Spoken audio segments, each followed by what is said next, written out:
June மாத பலன்கள் என்ன அப்படிங்கிறத பார்க்க போகிறோம். இந்த ஜூன் மாதத்தினுடைய சிறப்பே என்னென்னா, ரொம்ப மாதமாக இங்கேயே டேரா போட்டுட்டு உட்காந்துருந்தார் கடகத்திலேயே. யார்? செவ்வா. அவர் சிம்மத்துக்கு போயிட்டார். அப்பாடா. அடுத்து புத பகவான் மிதுனத்தில் இருந்தவர் கடகத்துக்கு போயிட்டார். சூரியனும் குருவும் இணைந்து மிதுனத்தில் இருக்கிறார்கள். 12ல் சனி இருக்கிறார். ராசி மேஷத்திலேயே காலபுருஷ தத்துவத்தின் முதல் ராசி மேஷத்தில் சுக்கிரன் இருக்கிறார். 11ல் அதாவது கும்பத்தில் ராகு பகவான் இருக்கிறார். இவர்களெல்லாம் சேர்ந்து சிம்மத்தில் கேது. இப்படியாக துவங்குகிறது இந்த ஜூன் மாதம். உங்கள் ராசிக்கு எப்படி இருக்க போகிறது? யாரெல்லாம் குபேர வளங்களை அள்ள போகிறீர்கள்? யாருக்கெல்லாம் குழந்தை பிறக்க போகுது? யாருக்கெல்லாம் வெளிநாட்டு யோகங்கள் பிறக்க போகிறதுங்கிறத என்னோட ஸ்டைலில் நீங்கள் ஒவ்வொரு ராசிக்குமான பலன்களை பார்க்க போகிறீர்கள். என் இதயத்தின் இடப்பக்கம் இருக்கும் விருச்சிக ராசிக்காரர்களே, விருச்சிக ராசிக்காரர்களுக்கெல்லாம் இந்த ஜூன் மாதம் பலன்கள் எப்படி இருக்க போகிறது? ஜூன் மாத பலன்களை பொறுத்த வரைக்குமே விருச்சிக ராசிக்காரர்களுக்கு எந்த காரியத்தில் நீங்கள் தான் நம்பர் 1ங்கிற இடத்த பிடிக்க போறீங்க. ஜூன் மாதம் உங்களுக்கான பிளசண்டான ஒரு மாதமாக இருக்கும். காரணம் என்ன? 5ஆம் இடத்து சனி பகவான். சனி கொடுத்தால் எவர் தடுப்பார்? சனி கொடுத்தா தடுக்க ஆளே கிடையாது. சனி தரப்போகிறார், அள்ளி தரப்போகிறார், குழந்தை பிறக்க போகுது. மே மாதம், இந்த ஜூன் மாதம் எல்லாரும் விருச்சிக ராசிக்காரர்களுக்கும் மே மாதமே இதை சொன்னேன். நிறைய புதுமண தம்பதிகள்லாம் குழந்தை ஓகே ஆகி ஃபோன் பண்ணாங்க. சனி உங்களுக்கு 2.5 வருஷமும் இங்கே இருக்கிற அத்தனை காலமும், இப்போ அடுத்த வருஷம் கல்யாணம் பண்ணிக்க போகிறவங்க, இன்னும் அடுத்த வருஷம் கல்யாணம் பண்ணி போகிறவங்களாம் இப்பயே ரிசர்வ்டு. சனி இருக்கும்போது குழந்தை கையில் கொடுத்துட்டு தான் போவார். குழந்தை பிறக்க போகிறது. 5ஆம் இடத்திலே சனி பகவான் இருக்கிறார். 6ஆம் இடத்திலே சுக்கிர பகவான் இருக்கிறார். மோசமான அமைப்பு. 7 கூடியவர் 6ஆம் வீட்டில் இருக்கும் பொழுது கணவரை பிரியும் ஒரு சந்தர்ப்பம் ஏற்படும். கணவரை விட்டு பிரிகிறது, பிரிவாற்றாமை எல்லாம் ஏற்படும். 6 கூடியவர் 7 கூடியவர் 6ஆம் வீட்டில் இருக்கும்போது சுக்கிரன் 6ல் மறைவதால் கர்ப்பப்பை, வயிறு, தோல், ஸ்கின்னு, முடி, பல்லு சம்பந்தப்பட்ட பிரச்சனைகள்லாம் வரும். சுக்கிரனால் ஏற்படக்கூடிய எல்லா இதுவும் ஏற்படும். ஆண்களாக இருந்தால் பெண்களால் பிரச்சனை வரும். பெண்களாக இருந்தால் கர்ப்பப்பையில் பிரச்சனை வரும். ஸோ பண வரத்தை ரொம்ப ஜாக்கிரதையாக, நான் திரும்ப சொல்ல, விருச்சிக ராசிக்காரர்கள் பணத்தை ஏமாற போகிறீர்கள். 2 கூடிய குரு 8ல் மறைகிறார். 2 5 கூடியர் 8ல் மறைகிறார். அப்போ தேவையில்லாமல் வாங்க நம்ம இது பண்ணலாம், கங்காரு வளர்த்தலாம், வாங்க ஈமுகோழி வளர்த்தலாம். நான் ஒன்றுக்கு வளர்த்தவானா, நான் இருக்கிற பணத்தை வச்சு நான் உருப்படியாக வாழ்ந்துக்கிறேன்.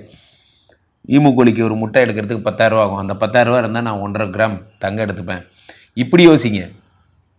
விருச்சிக ராசிக்காரர்கள் தங்கத்தை சேர்த்துங்கள். மாறாக தங்கத்தை கொண்டு போய் அடமானம் வச்சிங்கன்னா மறந்துடுங்க, அந்த காசு வராது. அவ்வளோதான். 10லே இருக்கக்கூடிய கேது பகவான் ஆர்த்திரப்பிரணராக போகிறார். முதலாளி ஆக போகிறீங்க. நீங்களே ஒரு ஸ்தாபனத்தை உருவாக்குவீங்க. அந்த ஸ்தாபனத்துடைய ஹெட் ஆவீங்க. பேக்கரி தொழில் செய்கிறவங்க, அல்லது உணவுப் பொருட்கள், சாப்பாடு, ரெஸ்டாரண்ட் கடை, ஆட்டோ, கார் போன்ற தொழில்கள் செய்கிறவங்க, அல்லது உங்களுக்கு படம் எடுக்கிறது, சினிமா, கேமரா போன்ற தொழில்கள் செய்கிறவங்க, இவங்களாம் மிக அற்புதமான ஒரு காலமாக இந்த காலம் இருக்கும். அதேமாதிரி சோலார் லேம்ப்ஸ் பண்ணுறவங்க, இதெல்லாம் இவங்களை மின்சாரம் ஹார்ட்வேர்ஸ் பண்ணுறவங்க, இவங்களுக்கெல்லாம் ரொம்ப அற்புதமான ஒரு காலமாக. 10ஆம் இடத்தில் இருக்கக்கூடிய கேது பகவான் செவ்வாயோடு சேர்ந்து இருக்கிறார். செவ்வாய் யார் அப்படின்னா உங்களுக்கு ராசிநாதனோடு அப்போ கடுமையான உழைப்பை மேற்கொள்வீங்க. ஜூன் மாதம் ஃபுல்லாக வேலை. பேக்கரி டெவலப் பண்ணாலும் டெவலப் பண்ணேன், ஒரே பண்ணு வேணும், பஜ்ஜி வேணும்னு ஒரே பிஸி. பயங்கர பிஸியாக இருப்பீங்க. ஏன்னா ராசிநாதன் யார்? செவ்வாய் கேதுவோடு இருக்கிறார். ஒரு பக்கம் நல்லதாக தான், ஒரு பக்கம் கெட்டதாக தான். ராசிநாதன் கேதுவோடு இருப்பது எவ்வளோ பெரிய மோசமான விஷயம் என்பதால் கேது தன்னை சுருக்கி கொள்வார். அப்போ ராசிநாதனை சுருக்கிக்கும் போது என்ன ஆகுனா, உடல் தளர்ச்சி ஏற்படும். ஒரே டல்லாக இருக்குது. நீங்களே பார்த்துக்குங்க. நான் விழாக்கெல்லாம் வரல, எந்த ப்ரோட்டோகால்ஸ்க்கும் வரமாட்டீங்க. இல்லை, நீங்கள் தொட்டு கொடுத்து எடுத்து நடத்தணுங்கிறது தான் ப்ரோட்டோகால். அது நீங்களே பண்ணுங்க, நான் வரல அப்படிங்கிற மாதிரி என்ன, எல்லாத்துலேயும் ஒதுங்கி போகிற ஒரு நிலைமை ஏற்படும். உடல் தளர்ச்சி, முக்கியமாக அனிமிக், பிபி, சுகர் இருக்கிறவங்களாம் ரொம்ப ஜாக்கிரதையாக இருக்கணும். அதே மாதிரி பாதகாதிபதி சந்திரனுடைய வீட்டிலே புதன் இருக்கிறார். 8 குடையவன், மாங்கல்யத்திற்கு ஆபத்து ஏற்படும். விருச்சிக ராசிக்காரர்கள் கணவருடைய உயிர்நிலை அது ரொம்ப ஜாக்கிரதையாக பார்த்துக்கணும். நிறையா அவர்கள் இந்த சுமங்கலி பூஜைகள்லாம் நிறையா பண்ணணும். 8 குடையவன் 9ஆம் வீட்டில் இருக்கும்போது சொத்துக்களை பிளட்ஜ் பண்ண வேண்டிய ஒரு மைண்ட் செட்டுக்கு போவீங்க. இந்த வீட்டை அடமானம் வச்சு அது மூலிமா கிடைக்கிற காசு வச்சு ஒரு ரொட்டேஷன், ஒரு உருட்டலாம். உருட்டினீங்கன்னா போயிடும். அவ்வளோதான். மறந்துடுங்க. புதன் 8 குடையவன் 9ஆம் வீட்டில் இருக்கும் பொழுது உங்களுக்கு அதில் எப்படி உயிருக்கு ஆபத்து ஏற்படக்கூடிய உங்களுக்கோ கணவருக்கு முக்கியமாக ஏற்படும். உங்களுக்கு பார்த்திங்கன்னா ஒரு கழுத்து வரை கண்டம் வரும். ஒன்றும் பண்ணாது, ஆனால் கண்டம் வந்து செல்லும். இதெல்லாம் விட இதெல்லாம் என்ன, இனிமே தான் ஸ்பெஷல் ஐட்டமே இருக்குது. உங்களுக்கு 4ஆம் இடத்துல ராகு பகவான் இருக்கிறார். ரெடியாக இருக்கும், ரெடியாக வச்சுக்கோங்க. பெயரை கெடுத்துட்டு தான் போவார். 1.5 வருஷமும் இதுதான் பண்ணுவார். யார் கூட பேசிகிட்டு இருக்க, நீ என்ன பண்ணுற, உனக்கும் அவருக்கும் என்ன தொடர்பு அப்படின்னே கேட்பாங்க. 4ஆம் இடத்துல ராகு பகவான். கேட்பவர் யாருன்னா உங்களுக்கு ரொம்ப பிரியமானவங்களே அப்படி கேட்பாங்க. இதுதான் ரொம்ப மோசமான ஒரு விஷயம். 4ஆம் இடத்துல ராகு இருந்தால் பெயர் கெடும். நல்லா தான் போயிட்டு இருந்தான் சார், சின்ன பையன் சார், திடீர்னு வந்து ஐ லவ் யூன்ட்டான் சார், அந்த மாதிரிலாம் நடக்கும். திடீர்னு அந்த எதிர்பார்க்காத அதிர்ச்சி. நீ எல்லாம் இப்படி சொல்லணும்னு எதிர்பார்க்கவே இல்லை. உங்கள்கிட்ட எவ்வளோ கௌரவமாக நான் உங்கள்கிட்ட பழகிட்டு இருந்தேன், உன் புத்தி இவ்வளோதானா போன்ற மனிதர்கள் எல்லாம் நீங்கள் சந்திப்பீங்க. நல்லா தான் பேசிகிட்டு இருந்தாங்க, அவங்களுடைய நிஜ முகத்தை பார்த்து நான் அதிர்ச்சி ஆனேன். இதெல்லாம் நடக்கும். 4ஆம் இடம் என்பது அம்மாவுடைய வீட்டிலே ராகு பகவான் இருக்கும்போது அம்மாவுடைய உடல்நிலைக்கு ஆபத்து ஏற்படும். கழுத்து வரை வெல்லும், ஒன்றும் பண்ணாது. காரணம் என்ன அப்படின்னா, மிஸ்மேட்ச் ஆயிடுச்சு. 4ல் கேது இருந்திருந்தால் வேறு மாதிரி பண்ணி விட்டுருப்பார். 4ல் ராகு இருக்கிறதுனால ராகுக்கும் அம்மாவுக்கும் டீலிங்கே கிடையாது. ராகுக்கு அப்பா தான் டீலிங். ஸோ அதனால் அம்மாங்கிற இடத்துல ராகு இருக்கும் பொழுது பாம்பு இருப்பதால் ஏதேனும் ஒரு பிரச்சனைகள், நரம்பு தளர்ச்சி, மயக்கம் போன்ற பிரச்சனைகள் அம்மாவுக்கு ஏற்படும். ஆனால் அது அவங்களை ஒன்றும் பண்ணாது. போய் ஃபைனல் சீனில் நீங்கள் போய் ஃபைட் பண்ணி காப்பாற்றி நீங்கள் அம்மாவை சேவ் பண்ணிடுவீங்க. அதெல்லாம் நடந்துடும். பட் ஆனால் குரு பகவான் 4ஐ பார்ப்பதால் வீடு, மாடு, மனை போன்றவையெல்லாம் ஏற்படும். வீடு வாங்குவீங்க, வண்டி வாங்குவீங்க, கார் வாங்குவீங்க. இந்த மாதம் வந்து குரு பகவானுடைய பொன்னான பார்வைப்படுவதால் மிக பிரமாதமான அம்சங்கள்லாம் உங்களுக்கு ஏற்படும். இதை விட ஒரு நல்ல நேரம் எதுவும் கிடையாது. வீடு, வண்டி, வாசல் வாங்க இதை விட நல்ல நேரம் எதுவும் இல்லை. 4ஆம் இடத்துல இருக்கின்ற ராகு பகவான் தருகின்ற அனுகிரகம் உங்களுக்கு பரிபூர்ணமாக இருக்கும். கேது 10ல் இருந்து தொழிலில் ஒரே பிஸியாக்குவார்.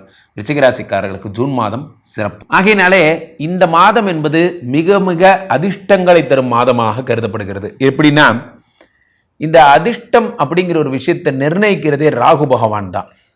இந்த மாதம் முழுவதும் ராகு பகவான் வந்து கும்பத்திலே இருக்கிறார். சனியுடைய மித்திரன் ராகு, சுக்கிர மித்திரன் ராகு என்பது போல சனிக்கும் மித்திரன் நண்பன். ராகு சனியினுடைய பணியை எடுத்து செய்கிறார். மிகச் சிறப்பான அதிர்ஷ்டங்களை தரப்போகிறார். சனி இந்த கார்னரில் மீனத்திலையும் குரு மிதுனத்திலையும் இருந்து உங்களை இந்த உலகத்தில் இருக்க எல்லாரையும் ரட்சிக்க போகிறார்கள். குரு மிதுனத்தில் இருக்கும் குருவோடு சேர்ந்த சூரியனும் சேர்ந்திருப்பதால், கிரகங்களோட ஹெச்ஓடி சூரியன் அவரும் சேர்ந்திருப்பதால் குரு மிக அதிக பலம் பெறுகிறார். ஒரு பிரபலத்துவத்தை உண்டாக்குகிறார். சூரிய பகவான் ஒளிபுரிந்திய பிரகாசத்தை உண்டாக்குகிறார். மேஷத்திலே இருக்கக்கூடிய சுக்கிர பகவான் காதலை உருவாக்க தன் சொந்த வீட்டை பார்க்கிறார். மேஷத்திலிருந்து துலாத்தை பார்க்கிறார். காதல் திருமணம் செய்தவர்கள், பிரிந்த தம்பதியினர்கள், இவர்களுக்கெல்லாம் ஒற்றுமை ஏற்பட்டு மிகச் சிறப்பாக இருக்க போகிறீர்கள். கேது 5ஆம் இடத்தில் இருந்து உங்களுக்கு தெய்வ சம்பந்தப்பட்ட விஷயங்கள் எல்லாம் அனுகூலங்களை தருகிறார். செவ்வாயோடு சேர்ந்து கீழே போயிட்டு இருக்க இந்த 2 நம்பரை கூப்பிடுங்க. உங்களுடைய சொந்த ஜாதகத்தை பார்த்து கொள்ளுங்கள். உலக புகழ் வாய்ந்த நமது ஸ்ரீமடம் இந்தியா இப்பொழுது ஸ்ரீமடம் மலேசியா பெனாங்கிலும் உதயமாகி இருக்கிறது. மலேசியாவில் இருக்கிறவங்க இப்போ பேரா, கோலாலம்பூர், பெனாங் போன்ற இடத்தெல்லாம் வாரம் வருகிறேன். மலேசிய மக்களை சந்திக்கிறேன். டைரக்ட் அப்பாயின்மெண்ட் வேணுங்கிறவங்க புக் பண்ணிக்கோங்க. மலேசியாவில் இருக்கின்ற ஸ்ரீமடத்திற்கும் வருகை தாருங்கள். மீண்டும் ஒரு நல்ல பதிவில் சந்திப்போம். நன்றி, வணக்கம்.